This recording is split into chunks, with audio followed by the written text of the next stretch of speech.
ልባም ሴትን ማን ሊያገኛት ይችላል? ዋጋዋ ከቀይ ዕንቁ እጅግ ይበልጣል።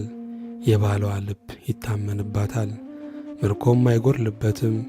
ዕድሜዋን ሙሉ መልካም ታደርግለታለች፣ ክፉም አታደርግም። የበግ ጠጉርና የተልባ እግር ትፈልጋለች፣ በእጆቿም ደስ ብሏት ትሠራለች። እርሷ እንደ ነጋዴ መርከብ ናት፣ ከሩቅ አገር ምግቧን ትሰበስባለች። ገና ሌሊት ሳለ ትነሳለች፣ ለቤቷም ሰዎች ምግባቸውን ለገረዶቿም ተግባራቸውን ትሰጣለች። እርሻንም ተመልክታ ትገዛለች፣ ከእጇም ፍሬ ወይን ትተክላለች። ወገቧን በኃይል ትታጠቃለች፣ ክንዷንም ታበረታለች። ንግዷ መልካም እንደሆነ ትመለከታለች፣ መብራቷ በሌሊት አይጠፋም።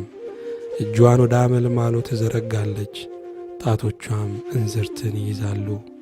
እጇን ወደ ድሃ ትዘረጋለች፣ ወደ ችግረኛም እጇን ትሰድዳለች። ለቤቷ ሰዎች ከበረዶ ብርድ የተነሣ አትፈራም፣ የቤቷ ሰዎች ሁሉ እጥፍ ድርብ የለበሱ ናቸውና።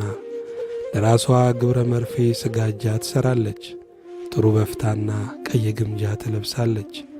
ባሏ በአገር ሽማግሌዎች መካከል በሸንጎ በተቀመጠ ጊዜ በበር የታወቀ ይሆናል።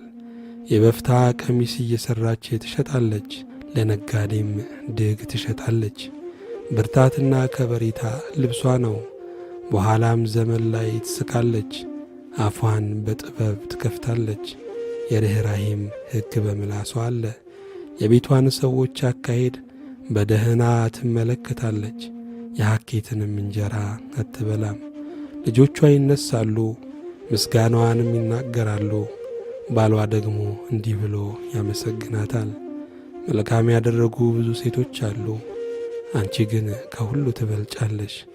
ውበት ሐሰት ነው፣ ደም ግባትም ከንቱ ነው። እግዚአብሔርን የምትፈራ ሴት ግን እርሷ ትመሰገናለች። ከእጇ ፍሬ ስጧት፣ ሥራዎቿም በሸንጎ ያመስግኗት። ምስጋና ለእግዚአብሔር ይሁን፣ አሜን።